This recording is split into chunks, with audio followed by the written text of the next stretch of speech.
ನಮಸ್ಕಾರ ಸ್ನೇಹಿತರೆ. ಅಭಿಷೇಕ್ ಬ್ಯಾನರ್ಜಿಗೆ ಹೊಡೆದದ್ದು ತೃಣಮೂಲ ಕಾಂಗ್ರೆಸ್ನ ಕಾರ್ಯಕರ್ತರೇ ಅನ್ನುವಂಥದ್ದು ಹೊರಗೆ ಬರ್ತಾ ಇದೆ. ಒಂದು 3-4 ದಿನಗಳ ಹಿಂದೆ ಈ ಚುನಾವಣೆಯಲ್ಲಿ ಮೃತಪಟ್ಟಂತಹ ಸಂಜು ಎಂಬ ತಮ್ಮ ಕಾರ್ಯಕರ್ತನ ಕುಟುಂಬಸ್ಥರಿಗೆ ಸಾಂತ್ವನ ಹೇಳಲಿಕ್ಕೆ ಹೋದಂತಹ ಅಭಿಷೇಕ್ ಬ್ಯಾನರ್ಜಿ ಅವರಿಗೆ ವಾಪಸ್ ಬರುವ ಸಂದರ್ಭದಲ್ಲಿ ಅವರ ಮೇಲೆ ಮಾರಣಾಂತಿಕ ಹಲ್ಲೆ ನಡೆದಿತ್ತು. ಎಲ್ಲರೂ ಕೂಡ ಆಗ ಬಿಜೆಪಿ ಕಾರ್ಯಕರ್ತರು ಇದನ್ನು ಮಾಡಿದ್ದಾರೆ ಅನ್ನುವಂಥದ್ದನ್ನು ಹೇಳ್ತಾ ಇದ್ರು. ಇದೀಗ ಪೊಲೀಸರು ಒಂದು ಮಾಹಿತಿಯನ್ನು ಹೊರ ಹಾಕ್ತಾ ಇದ್ದಾರೆ. ಈ ಪ್ರಕರಣದಲ್ಲಿ 6 ಜನರನ್ನ CCTV ಕ್ಯಾಮೆರಾವನ್ನು ಆಧರಿಸಿಕೊಂಡು 6 ಜನರನ್ನ ವಿಚಾರಣೆ ಮಾಡಲಾಗುತ್ತೆ. ಆ 6 ಜನರಲ್ಲಿ 5 ಜನ TMC ಜೊತೆ ಆಪ್ತ ಸಂಬಂಧವನ್ನು ಹೊಂದಿರುವಂಥವ್ರು. ಅದರಲ್ಲೂ ಅವರ ಮಹಿಳಾ ಶಾಸಕಿ ಲವ್ಲಿ ಮಿತ್ರ ಅವರ ಆಪ್ತರಂತೆ ಇವರು. ಬೇಸಿಕ್ ಆಗಿ ಬರ್ತಾ ಇರೋ ಮಾಹಿತಿಯ ಪ್ರಕಾರ ಪಕ್ಷದಲ್ಲಿ ಇವರಿಗೆ ಭಿನ್ನಮತ ಇತ್ತಂತೆ. ಭಿನ್ನಮತ ಇದ್ದ ಕಾರಣಕ್ಕಾಗಿ ಅಭಿಷೇಕ್ ಬ್ಯಾನರ್ಜಿ ಮೇಲೆ ಹಲ್ಲೆಯನ್ನು ನಡೆಸಿದ್ರಂತೆ. ಇನ್ನೊಂದು ಅನುಮಾನ ಕಾಡ್ತಾ ಇರುವಂಥದ್ದು, ಸಿಂಪತಿಯನ್ನ ಗಿಟ್ಟಿಸಿಕೊಳ್ಳಿಕ್ಕೋಸ್ಕರನೇ ಅಭಿಷೇಕ್ ಬ್ಯಾನರ್ಜಿ ಈ ರೀತಿಯಾದಂತಹ ಅಟ್ಯಾಕ್ ಅನ್ನ ಯಾಕೆ ಮಾಡಿಸಿರಬಾರ್ದು ಅಂತ. ಅದಕ್ಕೆ ಕೆಲವೊಂದಿಷ್ಟು ಸಂಶಯಗಳನ್ನು ನೀವು ಮುಂದೆ ಇಡ್ತಾ ಹೋಗ್ತೀನಿ.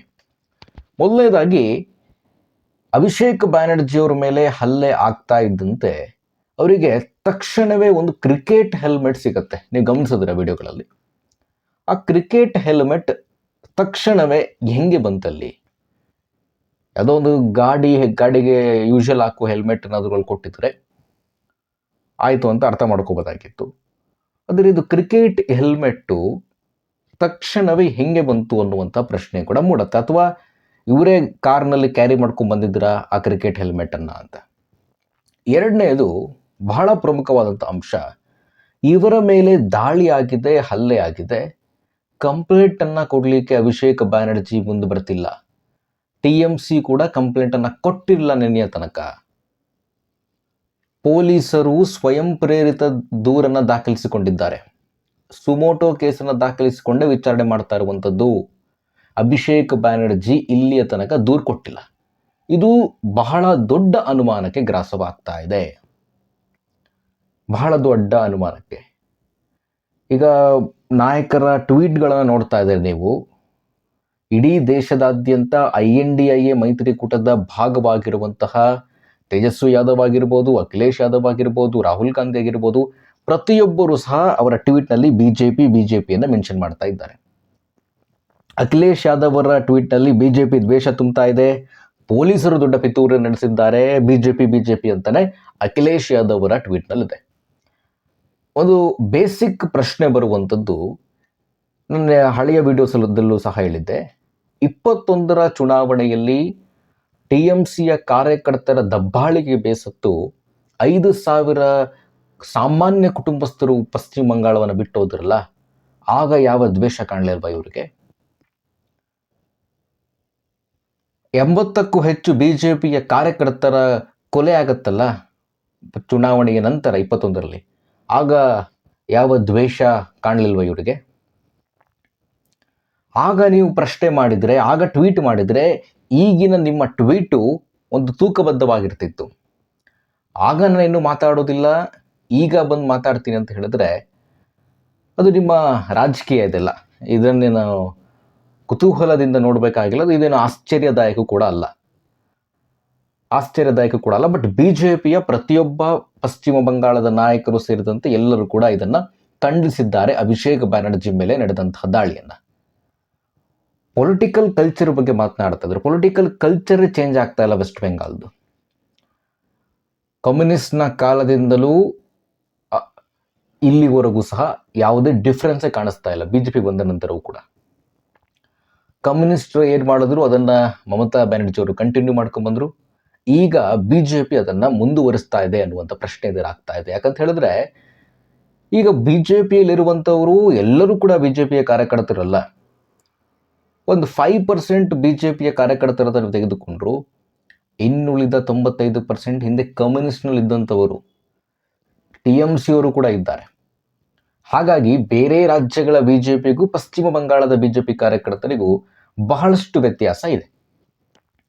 ಒಟ್ಟಾರೆಯಾಗಿ ಅಭಿಷೇಕ್ ಬ್ಯಾನರ್ಜಿ ಮೇಲೆ ನಡೆದಂತಹ ಹಲ್ಲೆಯಲ್ಲಿ ಈವರೆಗೂ ಕೂಡ ಬಂಧಿತರಾಗಿ ಪೊಲೀಸರ ವಶದಲ್ಲಿರುವಂಥವರು ಟಿಎಂಸಿಯ ಕಾರ್ಯಕರ್ತರು. ಇನ್ನೊಂದು ಇಂಟ್ರೆಸ್ಟಿಂಗ್ ಸುದ್ದಿ ಇನ್ನೊಂದು ಬರ್ತಾ ಇದೆ ಪಶ್ಚಿಮ ಬಂಗಾಳದಲ್ಲಿ. ನಾನು ನಿಮಗೆ ಹೋದ ವಾರ ಹೇಳಿದ್ದೆ 50 ಶಾಸಕರು ಬಿಜೆಪಿ ಜೊತೆ ಸಂಪರ್ಕದಲ್ಲಿದ್ದಾರೆ, 20 ಸಂಸದರು ಕೂಡ ಬಿಜೆಪಿ ಜೊತೆ ಸಂಪರ್ಕದಲ್ಲಿದ್ದಾರೆ ಅಂತ. ಈಗಿನ ಬೆಳವಣಿಗೆ ಕೂಡ ಅದಕ್ಕೆ ಪೂರ್ವಕವಾಗಿ ಬರ್ತಾ ಇದೆ. ಏನಂತ ಹೇಳಿದ್ರೆ, ಮಮತಾ ಬ್ಯಾನರ್ಜಿಯವರು ತಮ್ಮ ನಿವಾಸದಲ್ಲಿ ಒಂದು ಸಭೆಯನ್ನು ಕರೀತಾರೆ. ಆ ಸಭೆಗೆ 80 ಶಾಸಕರಿದ್ದಾರೆ ಟಿಎಂಸಿಯಿಂದ, 20 ಜನ ಬರ್ತಾರೆ, 60 ಶಾಸಕರೇ ಬರೋದಿಲ್ಲ. ಈಗಾಗಲೇ 2 ಶಾಸಕರನ್ನ ಉಚ್ಚಾಟನೆ ಮಾಡಿದ್ದಾರೆ ಅವರು, ರಿತುಪ್ ಬ್ಯಾನರ್ಜಿ ಮತ್ತು ಸಂದೀಪ್ ಚಾರಾ. 2 ಶಾಸಕರನ್ನ ಉಚ್ಚಾಟನೆ ಮಾಡಲಾಗಿದೆ.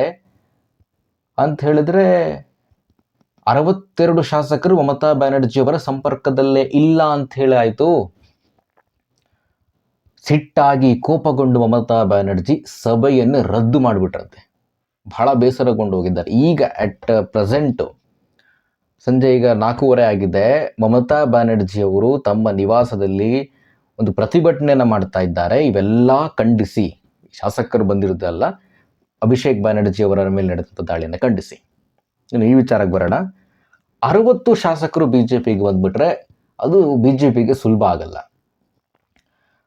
2/3 ಅಂತ ಹೇಳಿದ್ರೆ 80ರಲ್ಲಿ 66ರಿಂದ 67, ಮಿನಿಮಮ್ 67 ಶಾಸಕರು ಟಿಎಂಸಿಯಿಂದ ಬಿಜೆಪಿ ಅಂತ ಬರಬೇಕು. ಆಗ ಅದು 2/3 ಆಗುತ್ತೆ. ಒಂದು ರೀತಿ ಮರ್ಜ್ ಆಗ್ತಾರೆ ಇವರು. ರಾಘವ್ ಚಡ್ಡಾ ಮತ್ತು ಸೇರಿದಂತೆ ಇನ್ನು ಉಳಿದ 7 ಸಂಸದರು ಹೆಂಗೆ ರಾಜ್ಯಸಭೆಯಲ್ಲಾದರೂ ಇದು ಕೂಡ ಅದೇ ರೀತಿ ಆಗುತ್ತೆ. ಹಾಗಾಗಿ ಬಿಜೆಪಿ 60 ಶಾಸಕರೊಂದಿಗೆ ಸಂಪರ್ಕದಲ್ಲಿದ್ದಾರೆ. 20 ಸಂಸದರಂದರೆ ಬಹುತೇಕ ಎಲ್ಲ ಸಂಸದರು ಕೂಡ ಬಂದಂಗೆ. ಯಾರು ಆ ಸಂಸದರಿದ್ದಾರಲ್ಲ ಅದರಲ್ಲಿ ತುಂಬ ಘೋಷ್ ಅವರ ಹೆಸರು, ಸರ್ನೇಮು, ಬಟ್ ಹೆಸರು ನೆನಪಾಗ್ತಾ ಇಲ್ಲ, ಎಷ್ಟು ಕಠಿಣವಾಗಿ ಬಿಜೆಪಿಯನ್ನು ಟೀಕಿಸ್ತಾ ಇದ್ರು. ಅವರ ನೇತೃತ್ವದಲ್ಲೇ ಬಿಜೆಪಿಗೆ ಬರ್ತಾ ಇದ್ದಾರೆ ಎಲ್ಲರೂ ಅಂತೇಳಿ ಸುದ್ದಿ ಇದೆ. ಇದು ಊಹಾಪೋಹದ ಸುದ್ದಿ. ಬಟ್ ಈ ಶಾಸಕರು ಬರದೇ ಇರೋದು ನಿಜಕ್ಕೂ ಕೂಡ ಒಂದು ಕುತೂಹಲವನ್ನು ಕೆರಳಿಸ್ತಾ ಇದೆ. ಒಂದೇ ಒಂದು ಚುನಾವಣೆ ಸೋಲು ಮಮತಾ ಬ್ಯಾನರ್ಜಿ ಪಕ್ಷವನ್ನು ಮುಳುಗಿಸಿದೆ. ಈಗ ಮೂಡ್ತಾ ಇರೋ ಪ್ರಶ್ನೆ, ಇವರೇನಾದರೂ ಕೂಡ ಕಾಂಗ್ರೆಸ್ನೊಂದಿಗೆ ಮರ್ಜ್ ಆಗ್ತಾರಾ? ಕಾಂಗ್ರೆಸ್ನೊಂದಿಗೆ ಏನಾದ್ರು ಮರ್ಜ್ ಮಾಡ್ಕೊಂಡ್ಬಿಡ್ತಾರ? ಹಿಂದೆ ಕಾಂಗ್ರೆಸ್ಸಲ್ಲೇ ಇದ್ರು, 98ರಲ್ಲಿ ಕಾಂಗ್ರೆಸ್ನ ತೊರೆದು ತೃಣಮೂಲ ಕಾಂಗ್ರೆಸ್ನ ಸ್ಥಾಪನೆ ಮಾಡಿದ್ರು, ಅಲ್ಲಿ ತಮಗೆ ಅನ್ಯಾಯವಾಗ್ತಾ ಇದೆ ಅಂತ. ಕಾಂಗ್ರೆಸ್ನೊಂದಿಗೆ ಮರ್ಜ್ ಆಗುವಂಥ ಸಾಧ್ಯತೆ ಕೂಡ ಇದೆ ಅಂಥೇಳಿ ಇನ್ನೊಂದು ಎಂಡಿಂದ ಲೆಕ್ಕಾಚಾರಗಳು ಬರ್ತಾ ಇದೆ. ಒಟ್ಟಾರೆಯಾಗಿ ಪಶ್ಚಿಮ ಬಂಗಾಳದಲ್ಲಿ ಟಿಎಂಸಿ ನೆಲಸಮ ಆಗೋದೊಂದು ಖಚಿತ. 29ರ ಚುನಾವಣೆಗೆ ಟಿಎಂಸಿಯಲ್ಲಿ ಎಷ್ಟು ಜನ ಇರ್ತಾರೆ ಪ್ರಭಾವಿ ನಾಯಕರು ಅನ್ನೋದು ಯಕ್ಷ ಪ್ರಶ್ನೆ. ಮಮತಾ ಬ್ಯಾನರ್ಜಿ ಏನಾದರೂ ಕೇಂದ್ರ ರಾಜಕಾರಣಕ್ಕೆ ಬಂದರೆ ರಾಜ್ಯ ರಾಜಕಾರಣದಲ್ಲಿ ಪಶ್ಚಿಮ ಬಂಗಾಳದ ಟಿಎಂಸಿಯದು ನೆಲಸಮ ಆಗುತ್ತೆ. ಅಭಿಷೇಕ್ ಬ್ಯಾನರ್ಜಿಯ ಮೇಲೆ ಹಲ್ಲೆ ಆಗಲಿಕ್ಕೂ, ಟಿಎಂಸಿ ಕಾರ್ಯಕರ್ತರಿಂದಲೇ ಹಲ್ಲೆ ಆಗಲಿಕ್ಕೂ ಇದೇ ಒಂದು ಪ್ರಮುಖ ಕಾರಣ ಅಂತೇಳಿ ಹೇಳಲಾಗ್ತಾ ಇದೆ. ಒಟ್ಟಾರೆಯಾಗಿ ಈ 2 ಪ್ರಮುಖ ಸುದ್ದಿಗಳು ಪಶ್ಚಿಮ ಬಂಗಾಳಕ್ಕೆ ಸಂಬಂಧಪಟ್ಟಿದ್ದು ಇವತ್ತು. ನಾಳೆ ಮತ್ತು ಬೇರೆ ಬೇರೆ ಸುದ್ದಿಗಳು ಅದೇ ಮುಂದೆ ಬರ್ತೀನಿ. ತಮಿಳುನಾಡು ರಾಜ್ಯಕ್ಕೆ ಸಂಬಂಧಪಟ್ಟಂತೆ ದೊಡ್ಡ ಡೆವಲಪ್ಮೆಂಟ್ ಆಗಿದೆ, ನಿಮಗೆ ಗೊತ್ತಿರುತ್ತೆ. ಅಣ್ಣಾಮಲೈ ಅವರು ಬಿಜೆಪಿಯಿಂದ ತೊರೆದಿದ್ದಾರೆ. ಅದಕ್ಕೆ ಸಂಬಂಧಪಟ್ಟಂತೆ ವಿಡಿಯೋ ಮಾಡ್ಲಿಕ್ಕೆ ಹೋಗಲಿಲ್ಲ, ನಿಮಗೆ ತಿಳಿದಿರುತ್ತೆ ಅಂತ. ಇದು ಇವತ್ತಿನ ಸುದ್ದಿ. ನಮಸ್ಕಾರ.